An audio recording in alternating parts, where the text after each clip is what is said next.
Hola a todos, ¿cómo están? Espero que estén muy bien. Hoy nos encontramos nuevamente en un nuevo evento de Estudiantes por la Libertad en Línea, que les habla Jeremías Rucci, coordinador local por la Ciudad de La Plata, y me acompaña para hablar y debatir ideas, y hablar sobre algunos personajes menospreciados de la historia, el doctor en Historia por la Universidad de Praga, autor de varios libros como fundadores de la República, los 5 fundadores del pensamiento de la República, Borges y Hieronymus,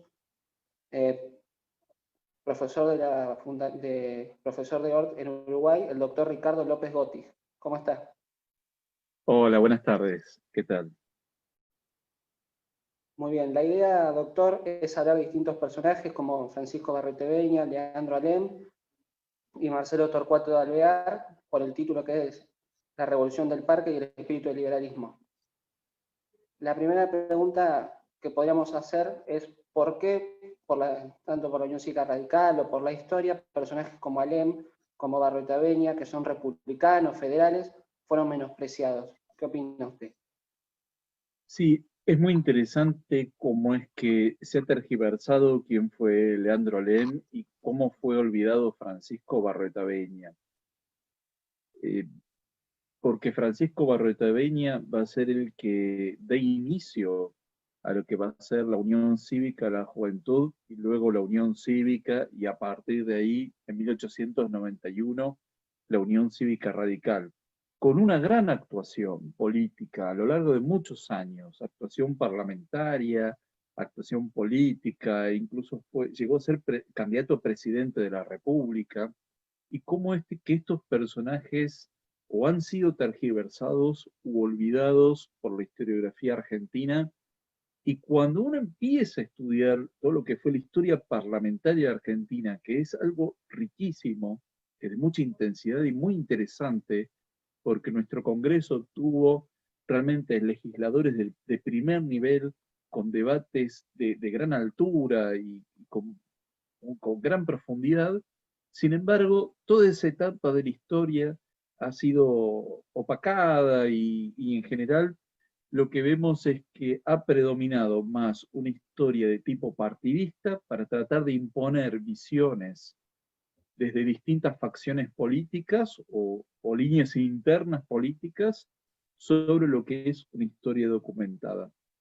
Y en este sentido, tengamos en cuenta, por ejemplo, Francisco Barretaveña es quien desde el diario La Nación escribe un artículo contra los jóvenes incondicionales de Juárez Selman, en Ramón Cárcano y ese banquete de incondicionales que se había hecho, con ese título, Cucuoque Juventus entropela el éxito, ¿no?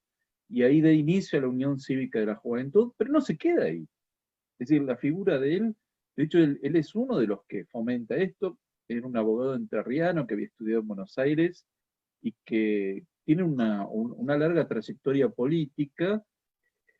Y claro, ahí entramos en el terreno de por qué yo creo que esta figura fue opacada y tergiversada y dejada de lado.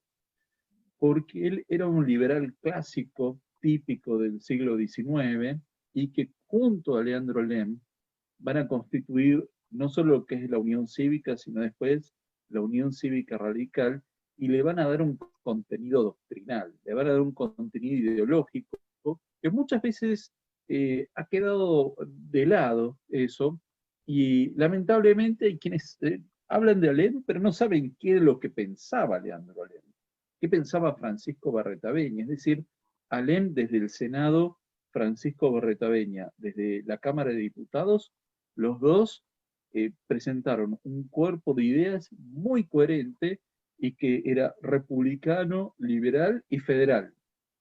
Es decir, que es muy interesante cómo es que defendieron las ideas del libre comercio, del libre cambio internacional, de la necesaria independencia del Poder Judicial, del rol del Congreso en la República como el elemento de control frente al Poder Ejecutivo, y el rol de las autonomías provinciales, y además desde una óptica muy laica, ¿no? Los dos defensores del laicismo en todo tiempo, y de hecho, claro, luego Leandro Lem se suicida, y Barroetaveña va a ser quien mantenga ese ideario a lo largo de muchos años dentro del radicalismo y de hecho es uno de los que cuestiona a Hipólito Yrigoyen como líder del partido.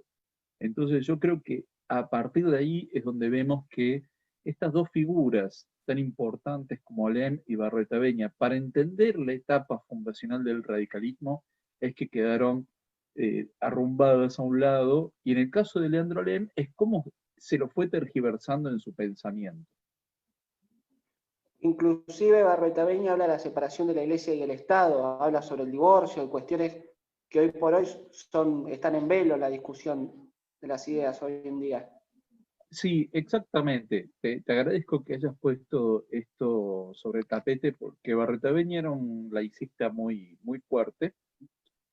De hecho, él justamente como diputado va a proponer la ley de divorcio, cuestión que se discute en 1902 por primera vez en la Cámara de Diputados en Argentina, en un momento en el que el presidente Roca decide no tomar partido, no porque él fuera religioso, de hecho nos consta que no lo era, y de hecho fue quien en la primera presidencia rompe las relaciones con la Santa Sede, justamente en el conflicto con el nuncio apostólico, pero en 1902 él está retomando las relaciones con el Vaticano, y por eso no interviene en ese debate. Pero sí, Barroetaveña es quien justamente plantea la ley de divorcio, una cuestión que solo por 2 votos no logra ser aprobada en la Cámara de Diputados en ese momento, pero que sí fue uno de los grandes propulsores de eso y de la neutralidad religiosa del Estado. Bien. No, sin olvidar los debates en el Congreso, cambiando un poco de tema, el socialista Alfredo Palacios, cómo las ideas que tenían los grandes debates en el Congreso, nada que ver a los de hoy en día. Pero era increíble en ese momento la batalla de ideas. Sí, el momento yo creo que en el que más claramente se manifiestan las ideas de este radicalismo fundacional va a ser cuando en 1894 haya una bancada radical en la Cámara de Diputados y van a estar Alem y Bernardo Irigoyen como senadores. Y en 1894 se da un debate de carácter profundamente ideológico y de contenido doctrinal en torno a la ley de aduanas. ¿Qué ocurría? Algo básico, que hoy no lo vemos, ¿no? Pero algo básico. Primero, en general en agosto de cada año se discutía la ley de aduanas. ¿Por qué? Porque es cuando se definía cuánto voy a recaudar, ¿no? Tengamos presente que hasta más o menos 1930, entre el 80 y el 90% de los ingresos del Estado eran los impuestos aduaneros, que de hecho eran impuestos aduaneros altísimos. Hoy tenemos la idea de que la generación del 80 era el laissez-faire, que no se cobraban impuestos. Bueno, eso es absolutamente falso, ¿no? Porque en realidad, básicamente, lo que se recaudaban eran impuestos aduaneros, a tasas de promedio 60%, lo cual era altísimo, ¿no? Pero en 1894, el entonces presidente Luis Sáenz Peña ordena investigar cómo llevar a la baja esas tasas aduaneras. ¿Por qué? Porque justamente esto afectaba el comercio internacional. Lo que ocurría es, si yo pongo tasas aduaneras tan altas, los otros países van a tomar represalia y me van a cobrar a mí lo que yo estoy exportando, ¿no? Entonces, ¿qué ocurría? Había muchas industrias protegidas en Argentina, como eran el azúcar, el tabaco, el vino, la industria textil, eran sumamente protegidas con impuestos realmente prohibitivos a la importación. Entonces, ¿qué ocurre?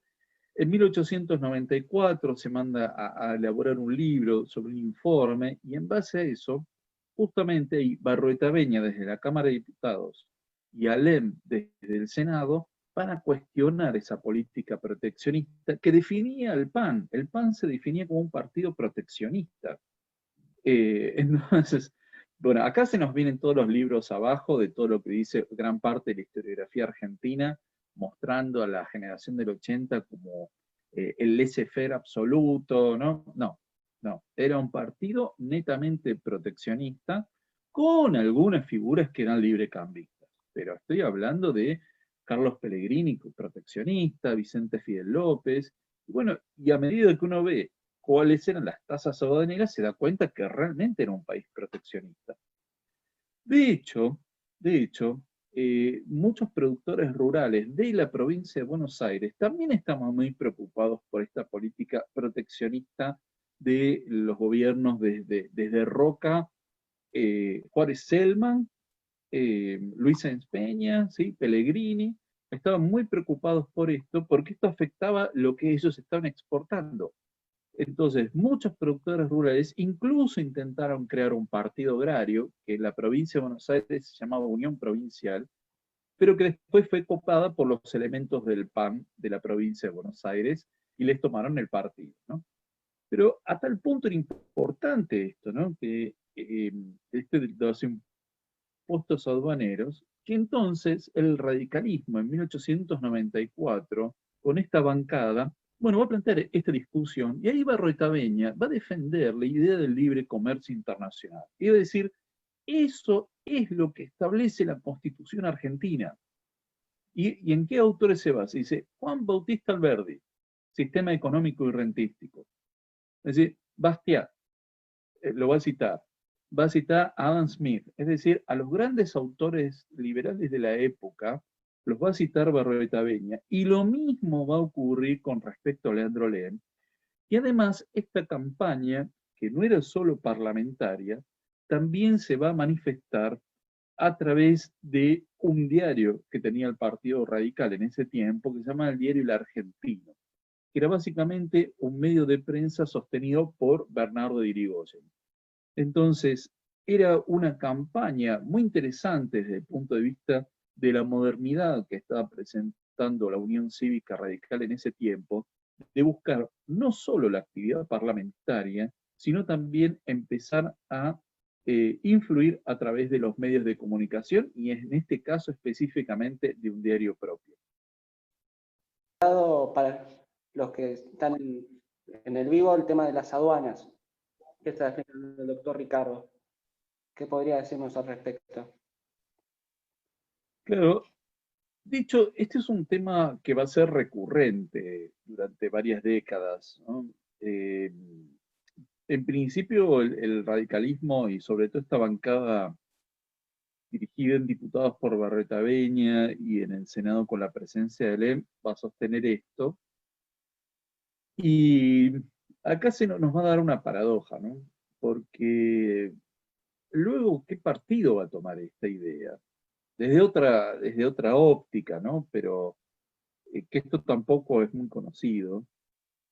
Luego esa óptica la va a tomar alguien que habías mencionado hace unos minutos atrás, que va a ser Alfredo Palacios, por ejemplo. Alfredo Palacios hablaba del libre comercio internacional, de la necesidad de la baja de los impuestos aduaneros, porque esto, a ver, el radicalismo en esa etapa fundacional va a tomar esta bandera, porque obviamente, a ver, ¿qué le preocupaba? ¿Cómo afectaba esto al consumidor, al contribuyente? Es decir, ¿qué ocurre? Esto encarecía lo que estaba consumiendo el argentino promedio. Entonces, desde ese punto de vista, es que el radicalismo toma esta bandera del libre cambio, porque esto, a ver, el libre comercio internacional iba a abaratar lo que estaban consumiendo. Estamos hablando de alimentos, de ropa, y por otro lado, se estaban sosteniendo industrias protegidas, como era el azúcar en Tucumán, el, el tabaco en Corrientes, el vino en Mendoza y San Juan, las industrias textiles de la provincia de Buenos Aires, lo cual encarecía enormemente lo que se estaba consumiendo. Entonces, justamente desde esta óptica de, bueno, defender al contribuyente, es muy interesante la perspectiva, porque claramente se estaba pensando en términos de una ciudadanía cada vez más moderna. Acá vemos netamente la influencia de lo que se conocía de cómo era la política en Estados Unidos en ese momento, que había temas de la agenda que se discutían, ¿no? Lo que los estadounidenses llaman los issues, ¿no? hay issues que se discuten, temas de la agenda, y esto era lo que buscaba expresar el radicalismo como un partido orgánico moderno en ese momento. Tenemos la Unión Cívica, primera Unión Cívica, ¿no? Con Barroetaveña, Alem y Bartolomé Mitre, en esa etapa inicial, ellos toman la idea de la convención partidaria a partir de el modelo que conocían de los Estados Unidos, de las convenciones partidarias. Ahora estamos viendo la convención del Partido Demócrata en Estados Unidos, proclamando la fórmula presidencial, y en poco tiempo más la del Partido Republicano. Y esto era una práctica muy habitual, todo el proceso de primarias, la convención partidaria, lo que significaba establecer una plataforma con una agenda, un programa. ¿Esto por qué se aplica? ¿No? ¿Por qué lo toma la Unión Cívica y lo continúa la Unión Cívica Radical a lo largo de su historia? Porque esto se había conocido a través de un texto que hoy es poco conocido, que es un texto, acá tengo uno de los tomos, ¿no? Este texto se llama American Commonwealth, que es de James Bryce, y que llegan esos primeros tomos de este libro en 1888 a la Argentina, y bueno, y los miembros de la Unión Cívica lo estudian y conocen de primera mano cómo es esto, y deciden aplicarlo a un partido moderno. Luego los otros partidos políticos, es decir, el PAN, el Partido Socialista y los que le van a seguir después, van a adoptar esto porque, bueno, justamente es el modelo que se ve de una república federal. Entonces deciden adoptar esto y darle una vida partidaria intensa, es decir, esta idea de crear comités locales, en donde haya gran participación cívica, pero a su vez entendían al ciudadano como alguien a quien había que llegarle con temas concretos de la agenda, ¿no? Es decir, era claramente una visión moderna de lo que era la política, y no era solo el acto partidario y hacer, digamos, una choriceada y hacer un asado, sino que además de eso había que hablar cuestiones concretas. Entonces, ese fue el gran aporte de esos años y por eso daban este tipo de discusiones, pero también, por ejemplo, defendían el rol del Congreso. Esto es muy interesante, porque justamente hay discursos de Leandro Alem llamando la importancia que tenía el Congreso frente a un poder ejecutivo tan peso como tiene el argentino, ¿no? Nosotros tenemos un hiper ejecutivo que necesita un Congreso que esté presente, que controle, que equilibre, ¿no? Porque eso es la república, el equilibrio de los poderes, ¿no? El gobierno no es solo el poder ejecutivo, son los tres poderes los que llevan al gobierno federal y la defensa de las autonomías provinciales. Porque Leandro Alem, por ejemplo, tomaba el concepto que ya habían desarrollado Sarmiento y Avellaneda de ir la administración de abajo hacia arriba, ¿no? ¿Esto qué era? Sarmiento y Avellaneda, y esto lo toma Leandro Alem también, dicen, ¿qué pasa cuando en una comunidad se quiere hacer una escuela? Bueno, primero los vecinos se ponen de acuerdo. Si con lo que ellos hacen no alcanza, interviene el municipio. Si con el municipio no alcanza, interviene el gobierno provincial. Y si todo eso no alcanza, ahí interviene el gobierno nacional. Pero es muy interesante esta escala de abajo hacia arriba, porque eso hace que son los vecinos los que participan. De hecho, Leandro Lem era la idea de que cuanto menos gobierno hubiera, era mejor. Decía, ¿y acá quién está tomando? A Jefferson. O sea, está tomando todo este contenido doctrinal de los padres fundadores, de Adam Smith, de Bastiat, de Alberdi, de Sarmiento, ¿no? La Unión Cívica Radical en esas primeras etapas era profundamente sarmientina. ¿En qué sentido? Bueno, a ver, Alem había auspiciado la candidatura presidencial de Sarmiento en 1880. Es decir, que no eran ajenos a esto. ¿Y por qué se llamaba radical? porque justamente querían volver a esas raíces de la etapa fundacional de la Argentina, de la República Argentina. Es decir, volver a esas raíces, las raíces de esa etapa de la organización nacional, que entendían que sobre todo con Roca, pero más que nada con Juárez Selman, se había traicionado. Entonces buscaban retornar a esas raíces de la organización nacional y por eso se llama radical. No por radicalismo político en el sentido moderno de la palabra, en el sentido del siglo XIX, no de un partido extremo, sino de volver a las raíces originales de la organización nacional, es decir, la etapa previa al PAN. Bien, ya que estamos hablando sobre Alem y demás, hablemos sobre el suicidio de Alem, porque hay mucha controversia y algunos dicen que es por un amor no correspondido, por morir en la pobreza o por su sobrino, que él dice lo único que me faltó fue parirlo, por Hipólito Yrigoyen. ¿Qué opina usted? ¿Por qué Sí, a cree ver, que...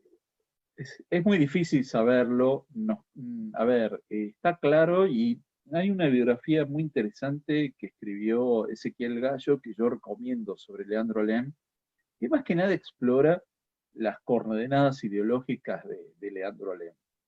Pero claramente Alem tenía algún tipo de personalidad que lo llevaban a retirarse de la vida pública, porque Alem hay un periodo en el cual él se aleja de la vida pública. Él fue diputado provincial antes de la federalización de Buenos Aires y de hecho es una de las voces que se opone a que la ciudad de Buenos Aires sea la capital de la República, porque él decía, esto va a ser una cabeza enorme en un cuerpo pequeño, ¿no? Ahí justamente señala eso. Y ahí él se retira por muchos años de la vida política hasta que se crea la Unión Cívica de la Juventud, luego Unión Cívica Radical, ¿no? La fracción que sigue a Alem y Barroeta Beña.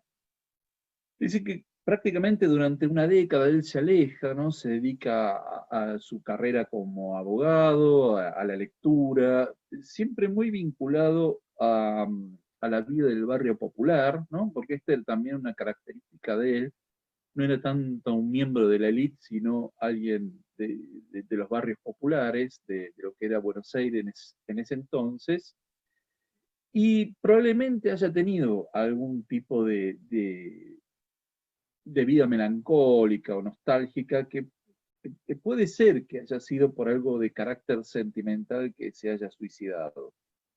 Es cierto que no se llevaba bien con su sobrino, con Hipólito Yrigoyen, que de hecho tampoco era un outsider de la política. Hipólito Yrigoyen había sido diputado nacional del PAN.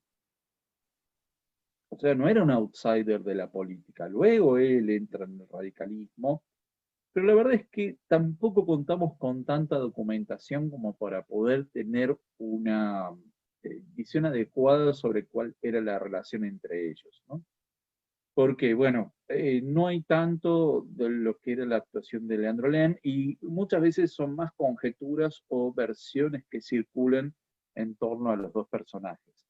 También tengamos en cuenta que Hipólito Yrigoyen es una figura muy interesante desde lo que era, lo que podríamos llamar el marketing político, porque claramente hoy sería un candidato absolutamente imposible, ¿no? Un candidato que se alejaba de lo que eran los actos masivos, no le gustaba la figuración, no lo hizo ni como candidato ni como presidente, hay pocas fotos de él, es decir, que hoy sería un candidato absolutamente imposible, ¿no?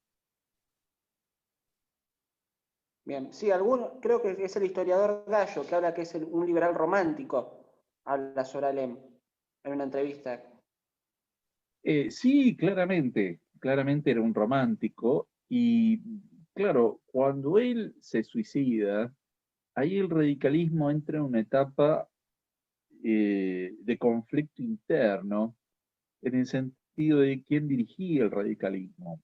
Y de hecho ahí es donde se va a dar la división entre aquellos que seguían a Bernardo Irigoyen y Barroeta Beña y aquellos que siguieron a Hipólito Yrigoyen. Y esto se va a manifestar en ese intento de lo que llamó en ese momento la política de las paralelas entre la Unión Cívica Nacional de Mitre y la Unión Cívica Radical, de ir en forma paralela a las elecciones generales para 1898, frente a la posible candidatura de Roca, y de decir, bueno, en el colegio electoral se iban a sumar los electores en torno a una fórmula común. Eso va a llevar a la ruptura justamente de Hipólito Yrigoyen, que se negaba a esto, se negaba a esa política de las paralelas, pero acá hay que tener en cuenta esto, no era tan, a ver, no era, esto, digamos, tenía distintos planos, ¿no? Porque Hipólito Yrigoyen se negaba a esto a nivel nacional y sin embargo a nivel provincial, en 1898 es electo Bernardo Yrigoyen como gobernador de la provincia, apoyado obviamente por sus propios electores, por los electores radicales de Hipólito Yrigoyen y por el PAN. O sea que no era tan intransigente, ¿no? O sea que había distintos planos de hasta dónde se abstenía de concurrir a elecciones y dónde se participaba, ¿no? La provincia de Buenos Aires, de hecho, en 1898, ante la posibilidad de que hubiera nuevamente un gobernador mitrista, ahí esas tres facciones se unieron, es decir, esos tres partidos se unieron.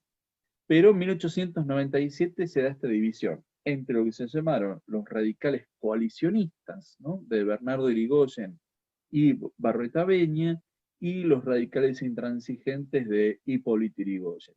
Sin embargo, en el colegio electoral de la provincia de Buenos Aires, para elegir al nuevo gobernador, le dieron todos sus votos a Bernardo Yrigoyen. Entonces, no era tan absoluta la intransigencia. Había momentos en que sí había transigencia y había comunicación entre las partes. Bien, antes de continuar la charla, aquellos que quieran preguntar, manden por el Facebook sus preguntas. Vamos con el último personaje, si le parece, que es Marcelo Torcuato Torcuato de Alvear. Bueno, personaje interesantísimo, realmente interesantísimo. Disculpa, sí. Porque Marcelo Torcuato de Alvear participa desde los inicios en lo que va a ser la Unión Cívica Radical. Luego él siempre va a participar. Durante un tiempo, varios años, va a vivir en Europa, con lo cual ahí se desconecta de lo que era la realidad del radicalismo. Pero tengamos en cuenta que el padre de él había sido intendente de la ciudad de Buenos Aires durante la primera presidencia de Roca, ¿no? O sea que por vinculaciones familiares debería haber estado en el PAN, ¿no? Y sin embargo él opta por el radicalismo desde su juventud, y es una figura muy interesante porque él va a llegar a presidente, pero, a ver, primero tuvo 4 años como diputado y tuvo mucha participación como diputado por la capital federal. Tuvo mucha participación. Yo en los debates del Congreso he encontrado que tuvo bastante actuación en ese periodo 1912-1916. Bueno, luego va a ser embajador argentino en Francia y luego presidente. Pero la etapa más interesante de Alvear no es siendo presidente, sino siendo presidente del radicalismo en los años 30. Porque ahí, primero, ahí vamos a ver que en los años 30, que fue una de las etapas más oscuras de la humanidad, ¿no?, cuando se estaba aproximando la Segunda Guerra Mundial, ahí vemos al verdadero Alvear, el Alvear político, primero. Porque el Alvear presidente netamente se diferenciaba de Hipólito Yrigoyen, de lo que había sido su presidencia, porque Alvear presidente participaba en todos los actos, ¿no? Era un gran republicano, no quiso intervenir en la provincia de Buenos Aires para favorecer a sus candidatos, ¿no? Realmente tuvo una actuación extraordinaria como primer magistrado y con mucho diálogo con las fuerzas opositoras, es decir, con los conservadores, con los socialistas, la democracia progresista, es decir, y sin intervenir en la política partidaria. En esos años se da una nueva división del radicalismo entre radicales personalistas y antipersonalistas, y él no interviene en eso. Es decir, podría haber ayudado a los antipersonalistas con todo el poder del Ejecutivo, y sin embargo no lo hace. Pero el Alvear político de los años 30, es decir, él como presidente del Comité Nacional de la Unión Cívica Radical, ahí muestra que realmente tenía una pasión política que no se la había visto como presidente. Y él hace campaña y de hecho gasta toda su fortuna en la política. Es uno de los casos en los que vemos que alguien que tenía una gran fortuna la termina dilapidando con la política.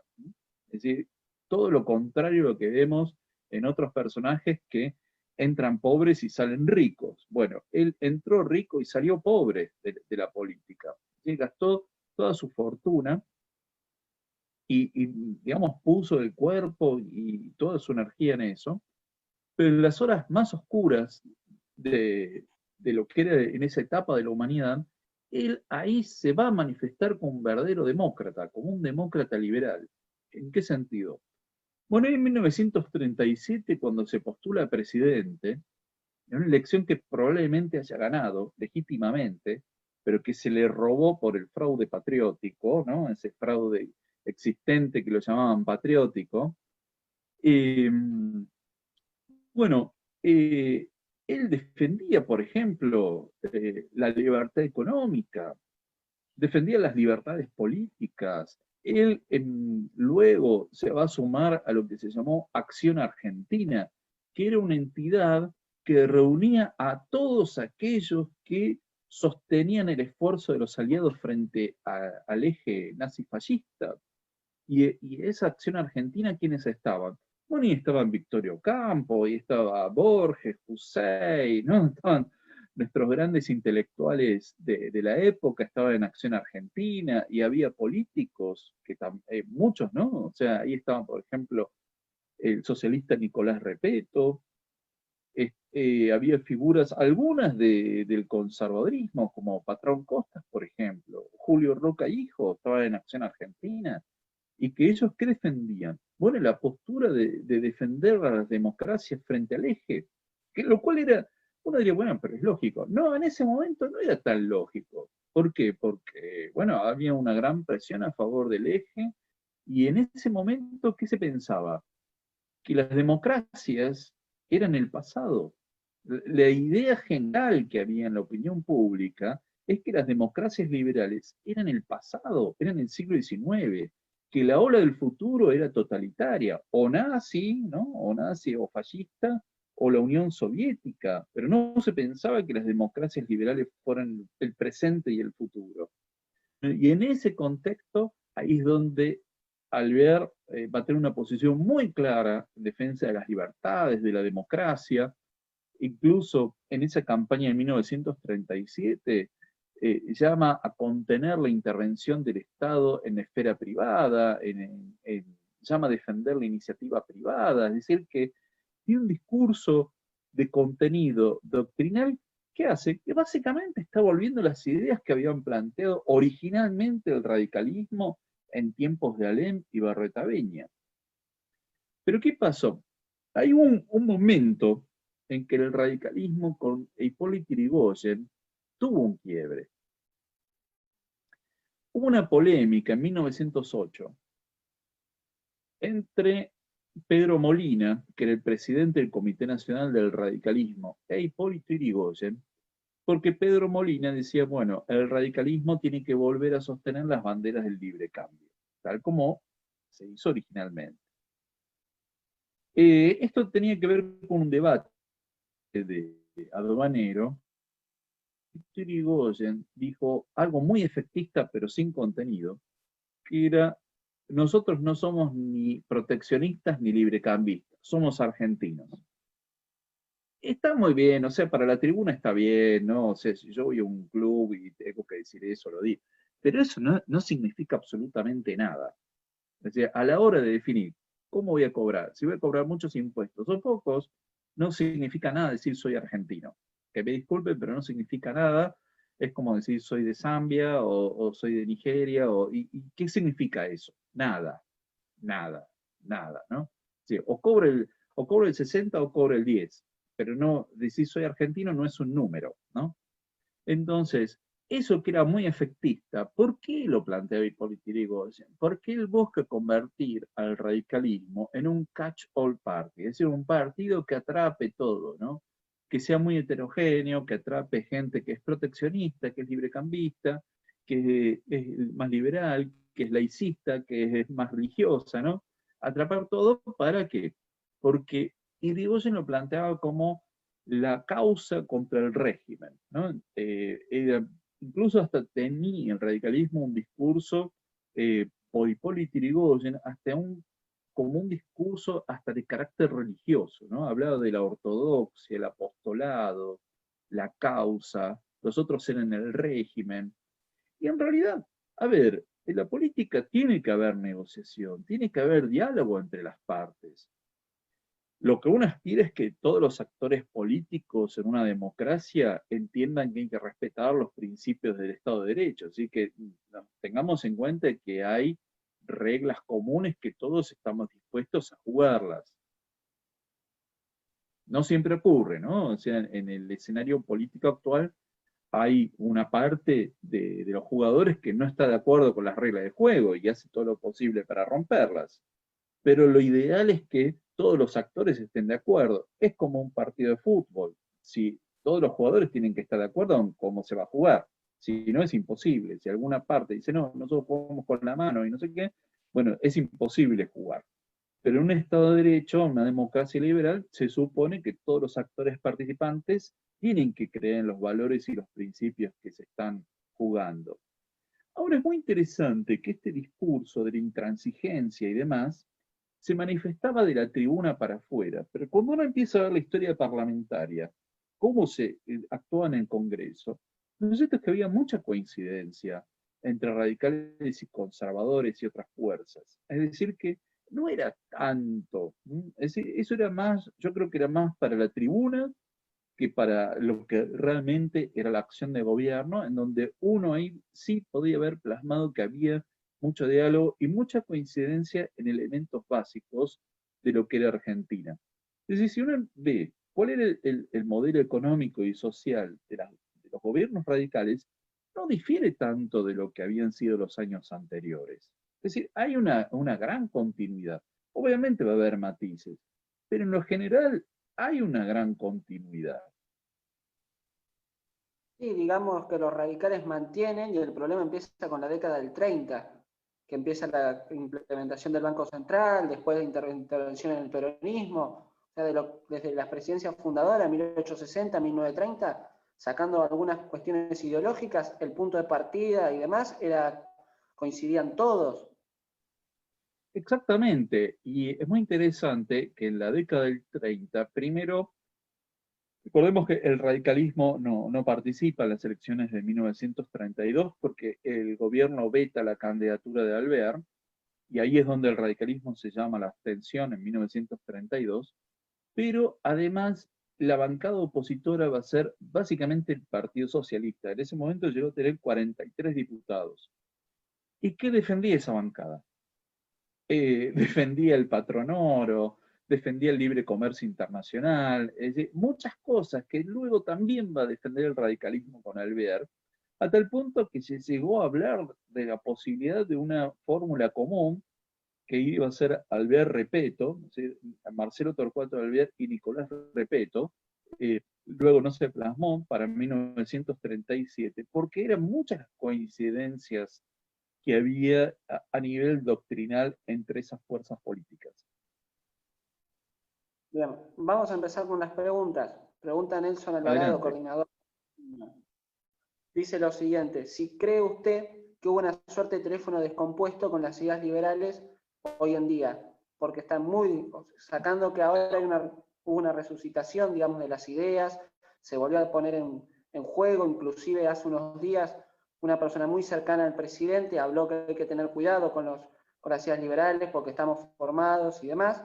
Así que, ¿qué considera usted sobre las ideas liberales, digamos, en general en la historia? Yo creo que el gran problema de las últimas décadas del liberalismo argentino es que está en el mundo académico y no ha salido a dar la pelea política. Y yo creo que en este sentido es necesario que haya liberales en el Congreso, en las legislaturas, en los consejos deliberantes, porque es urgente dar esta discusión. Yo creo que el gran debate que se viene son temas concretos de la agenda. Y planteo lo siguiente. Hoy estamos viendo desde hace meses y antes de la pandemia cómo es que está habiendo usurpaciones de terrenos en las afueras de La Plata, ¿no? En Menchor Romero, en Los Hornos, en parte de Citibel. Lo mismo está ocurriendo en Florencio Varela, en Merlo. Bueno, Grabois está haciendo apología de esto. Bueno, ahí hay una demostración concreta de que este es un tema muy concreto para salir a hablar, del derecho de propiedad. ¿Y qué nos ocurre? Que no se está hablando de esto. Es decir, que se convierte en una discusión que nuestros políticos no están dando. Salir a defender el derecho de propiedad, algo fundamental, que es un derecho constitucional. Bueno, eso no se está dando. Y que justamente hay una ausencia de los liberales en el Congreso, las legislaturas, los consejos deliberantes. Está habiendo un avasallamiento del poder ejecutivo sobre los otros poderes del Estado. Y nosotros tenemos que salir a defender el equilibrio de poderes, tenemos que salir a hablar del Estado de Derecho. Es decir, que hoy es urgente defender estas ideas, estos valores, porque evidentemente no forman parte del entramado de las coaliciones políticas que hoy están en el Congreso, ni del oficialismo, obviamente, ni tampoco de la oposición. Es decir, que estamos dando, a ver, yo creo que el gran problema de Cambiemos, ¿no? Fue decir, bueno, nos vamos a quedar acá gobernando porque hay una parte de la población que sí o sí nos va a votar porque no quiere que vuelva el kirchnerismo. Pero en vez de decir, bueno, estoy porque los otros son peores, yo tengo que trabajar para ser el mejor. Y lamentablemente no hubo una serie de políticas que eran imprescindibles, como la austeridad administrativa, la actuación parlamentaria. A ver, ¿cuántas sesiones tuvo la legislatura provincial en 2019? La legislatura de la provincia de Buenos Aires. 3 sesiones. La Cámara de Diputados de la provincia. Y nosotros tenemos que salir a defender eso. O sea, si hay una legislatura, tiene que actuar. Y lamentablemente hoy no está discutiendo los temas importantes. Es decir, en vez de empezar a plantear cómo reducir el gasto público, cómo reducir impuestos, cómo defender el derecho de propiedad, cómo buscar que se vuelva a generar el ahorro, la inversión. Bueno, esos son los debates que hay que dar. Está ausente. Y creo que por eso es urgente que haya personas con convicciones liberales que salgan a dar esta discusión y salir del mundo académico. Porque además, los grandes liberales del siglo XIX no eran solo académicos. Es decir, hubo grandes liberales que, a ver, Tocqueville era un parlamentario, Edmund era parlamentario, John Stuart Mill era parlamentario, o sea, ellos actuaban. Y creo que esto es lo que está haciendo falta ahora. Es decir, nos hemos quedado en el mundo académico discutiendo si el Banco Central sí o no. Tenemos que discutir lo posible. La independencia del Banco Central en la medida de lo posible. La máxima reducción posible del gasto público. Pero no salir a decir, no, está todo mal, porque entonces quedamos fuera de toda la discusión. Hay que hablar de los temas concretos de la agenda y plantear soluciones posibles. Y entonces, sí, ahí la opinión pública nos va a empezar a tomar en serio, nos va a considerar, y creo que tiene que ver con lo que en los años 70 se llamaba el teorema de Baglini, ¿no? Baglini, que era un diputado radical de Mendoza, decía, bueno, cuanto más uno esté cerca de las posibilidades de gobernar, más realista es en lo que propone. Lo cual es muy cierto.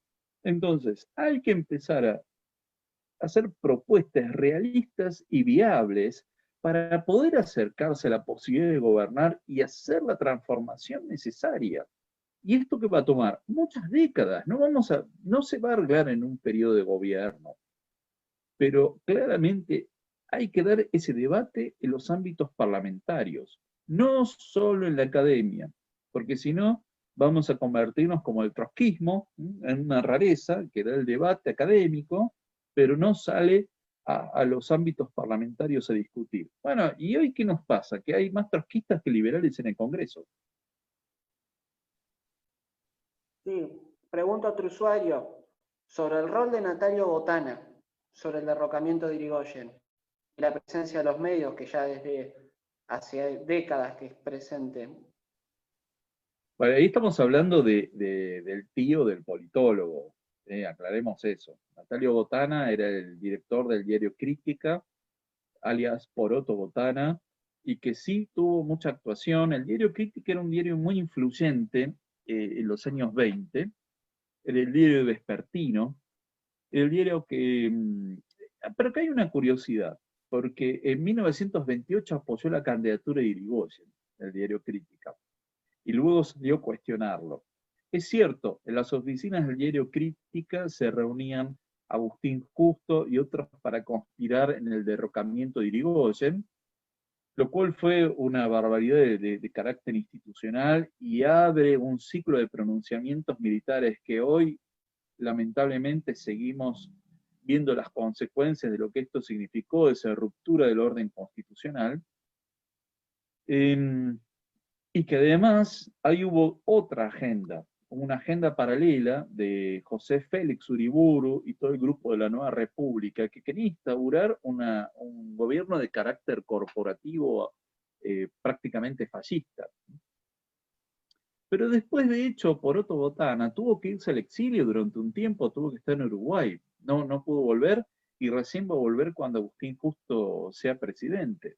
Es decir, él mismo que había ayudado a gestar ese golpe de Estado contra Hipólito Yrigoyen en 1930, él mismo se va a convertir en una víctima del gobierno autoritario de Uriburu, va a tener que irse y va a retornar cuando Justo era presidente.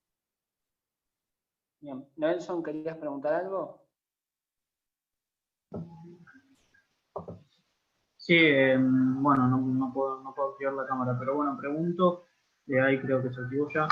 Bueno, pregunto en sintonía, yo había hecho la pregunta anterior con respecto al tema del teléfono descompuesto, digamos, que sufrió, digamos, la ideología liberal a lo largo de nuestra historia, y más que nada hacía hincapié porque coincido mucho, digamos, en esto que decía Ricardo, respecto, digamos, que no solamente es una cuestión de academia lo que tenemos que abordar, sino que también tenemos que hacer foco en lo que es la calle y llevar a la práctica esas ideas, más que nada con el tema de la política. Desde el Libertad también pregonamos mucho eso, porque si no la...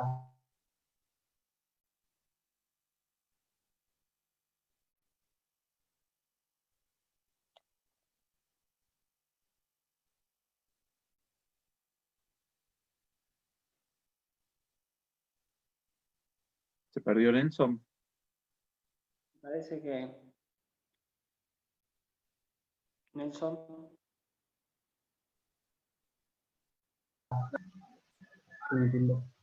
Ahí volvió. ¿Se me escucha? ¿Se me escucha? No sé dónde se me... Sí, ahora sí. Nada, decía esto de que a veces pecamos de mucha academia y la realidad es que hay que hacer digerible muchas veces el mensaje como para que pueda ser accesible a la mayoría de la gente.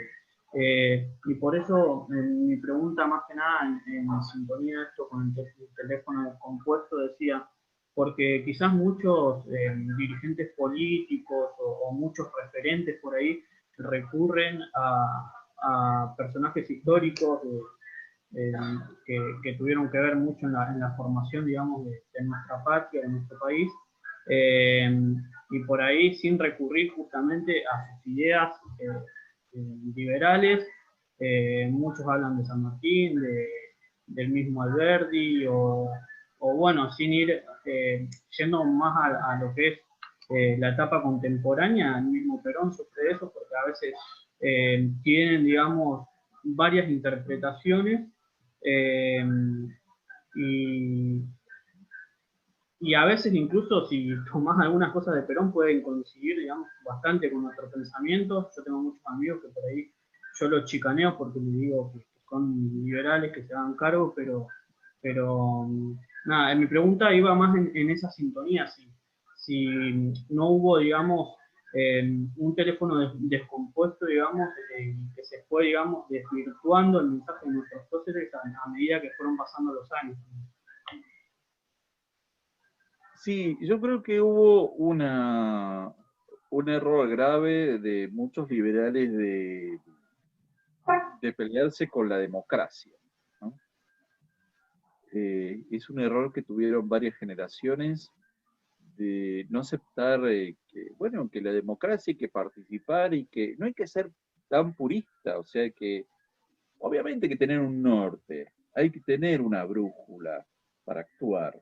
Si no, no sé, como cualquier barco tienen que saber a dónde va a ir navegando, pero sabiendo que en el medio va a haber tormentas y va a haber desvíos y que en la política hay que negociar muchas cosas, pero yo creo que hay que estar y dar la discusión, pero no desde el punto de vista académico, porque si yo doy clases, bueno, está bien, doy clases, ¿y qué va a pasar con eso? O sea, esos alumnos que yo tengo en la universidad, ¿cómo van a plasmar esas ideas? Porque si los líderes políticos, a ver, lo que vemos en los partidos políticos actualmente es la aplicación de lo que Michels llamó la ley de hierro de la jerarquía de los partidos políticos. Es decir, es un pequeño sector que se abroquela y no deja que entren nuevos actores.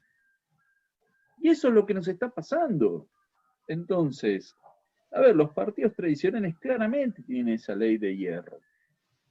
¿Y cómo se rompe? Bueno, evidentemente hay que competir por fuera, para que nos empiecen a prestar atención a lo que estamos diciendo. Pero hay que ser muy realista, porque si salimos con propuestas muy alocadas, obviamente va a ser un partido absolutamente marginal, va a ser una expresión política marginal. Hay que dar una batalla política con propuestas concretas, viables, realizables, dentro de lo que es el escenario actual. De otro modo, estamos ahuyentando. Hay que buscar, atraer, convencer y dar estas discusiones básicas como el derecho de propiedad, la libertad de movimientos, lo que es el ahorro, la inversión. Estamos frente a una gran crisis económica, pero también frente a una gran crisis educativa. ¿Qué va a pasar? A ver, estamos viendo que hay todo un año escolar prácticamente se va a perder. Eso va a traer unas consecuencias gravísimas a nivel social y económico en las décadas siguientes, porque se estima que, por ejemplo, cuando un niño se toma vacaciones de verano, recordemos dos meses y medio que no tiene clases, pierde entre el 30 y el 50% de lo que aprendió el año anterior. ¿Y acá qué ocurre? Nosotros salimos de las vacaciones, hubo una semana de clases, una semana, o sea, no es nada, y entramos en cuarentena. Y no es un problema solo de conectividad, que los chicos no puedan acceder a la educación, porque además de la conectividad, hay un entorno que acompaña. Sí, aunque tengan la conectividad, supongamos todos tienen la conectividad, tiene que haber un entorno de padres acompañando, que digan, ponete a estudiar y acompañarlo, ¿no? Y avanzar en ese contenido. Bueno, y a esto sumamos, o sea, todos los problemas de conectividad, el entorno, porque puede ser que tengan conectividad, pero muchos chicos, ¿qué pasa? Viven en un monoambiente con su familia. ¿Qué posibilidad tiene de educarse? Entonces, estamos frente a un gran problema, a una gran crisis económica que se avecina, un gran problema educativo. ¿Qué va a significar esto? Que vamos a tener toda una generación que va a tener una educación muy deficiente en un mundo que es cada vez más complejo, que requiere más herramientas cognitivas. Entonces, frente a esto, nosotros tenemos que dar propuestas realistas, viables. Y eso hay que estudiarlo y realmente empezar a preocuparnos por estos problemas que se avecinan y no empezar a hablar, soy minarquista, soy ANCAP. Lo de ANCAP a mí me suena de Uruguay, de la empresa de hidrocarburos que tiene, ¿no? Que soy ANCAP, que soy minarquista, que soy basta con esas discusiones, hablemos de los temas reales. Cuando Alberdi hablaba de gobernar es poblar, estaba hablando de un tema real, concreto. Cuando hablaba de establecer la red ferroviaria, estaba hablando de un tema real y concreto, cómo comunicar a Argentina. Entonces, tenemos que empezar a hablar de esas cosas, dejar de lado toda esa discusión teórica, que puede ser muy entretenida, pero me recuerda a las discusiones entre trotskistas y maoístas, o sea que son absolutamente irrelevantes de un mundo de fantasía. Entonces, hay que empezar a hablar de los temas reales, concretos que afectan a la ciudadanía, y ahí nos van a empezar a prestar atención. Epa, me estaban hablando a mí, yo un ser real, no a alguien abstracto. Fíjate, a ver, yo entiendo toda la discusión de la agenda de género, ¿no? Es muy atendible, perfecto. Pero este es el momento. Cuando se está derrumbando la economía, es el momento de discutir eso. Es decir, estamos discutiendo un mundo irreal. Entonces, vamos a discutir primero lo urgente, que además es urgente e importante, ¿no? La economía, la educación, bueno, esas son cosas urgentes e importantes. Luego podemos empezar a hablar otros temas, pero vamos a poner prioridades. Pero la prioridad no puede ser, si yo no tengo ni un restaurante y me empiezo a pensar en el menú, estoy mal. O sea, primero debo buscar capital y ver cómo voy a crear el restaurante, y después veo si el menú va a tener papas fritas de una forma o de otra. Pero estamos discutiendo cosas que están fuera de foco. Y creo que eso que le pasa a la clase política también está afectando al mundo académico. Entonces, claro, ahí no es un teléfono descompuesto entre el liberalismo y la sociedad argentina. Es un teléfono descompuesto de lo que está discutiendo un grupo que está en su mundo de fantasía con respecto a las necesidades básicas que tiene un enorme sector de nuestra ciudadanía. Bien, justo Ricardo que estabas hablando sobre educación, el rol de la historia en la educación, ¿no? Porque ahora es más complicado poder contar la historia como es y no como se quiere. Digamos, es muy difícil hoy por hoy para un chico de 14 y 15 años encontrar bibliografía liberal, y además muchas veces los libros Santillana, me pasó a mí durante la secundaria, las grandes cosas del peronismo. ¿Cómo se hace desde la educación hoy en día para solventar bueno, es muy interesante lo que planteas y claramente desde ese punto de vista sí estamos perdiendo por goleada. Estamos perdiendo de 20-1, por goleada feo. Pero a su vez tenemos que empezar a recurrir a las nuevas formas de comunicación que hay, porque hay que empezar a generar videos, hay que generar este tipo de discusiones, hay que hacer papers en PDF para que sean accesibles. Evidentemente hay que salir a mostrar esto, y yo a veces he tenido muchas discusiones con gente, por ejemplo, que es socialista y dice, no, pero ¿cómo que Juan B. Justo era librecambista? ¿O que Alfredo Palacios era librecambista? Y bueno, ahí están los 10 desde el Congreso, están los 10 sesiones del Congreso, y ahí están los discursos. No se enojen conmigo. O sea, bueno, vamos a ver por qué sostenían esto, pero no se enojen conmigo. O sea, eso ya está documentado. Están los libros de Juan B. Justo, el libro de la moneda, que es fantástico. Entonces, no se peleen con esa parte del pasado. Existe.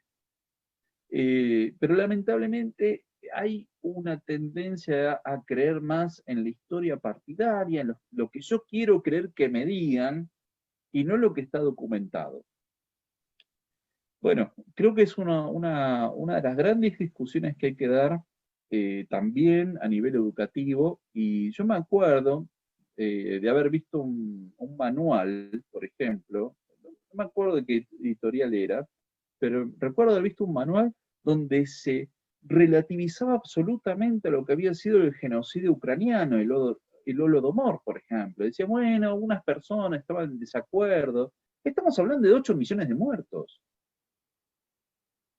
Y dicen, bueno, algunas personas estaban en desacuerdo con Stalin. Estamos hablando de millones de muertos, no se puede relativizar así lo que fue una de las grandes tragedias del siglo XX. Bueno, sí, hay que hablar muchas cosas, ¿no? Y a tal punto, y hay otro tema que a mí me fascina, que es que nuestro sindicalismo también fue librecambista en un tiempo. Y bueno, yo me dediqué a estudiar ese tema un tiempo, pero hay, digamos, aspectos de nuestra historia política y del debate de ideas que ha sido absolutamente tapado. Pero ¿qué pasa? Bueno, eso requiere mucho tiempo, mucha investigación, juntar mucha documentación, y la verdad que no siempre es fácil, y bueno, y ahora todos los archivos están cerrados. Bien, vamos con la última pregunta, Ricardo, y le voy a pedir un par de sugerencias, si es posible. Háblenos Adelante. sobre que a los liberales hoy les interesa mucho sobre el Banco Central y la discusión de ideas entre Palacios y los liberales, que el mismo Palacios dice, esto es robarle la plata a la gente. Esa gran discusión que se da a principios del 30.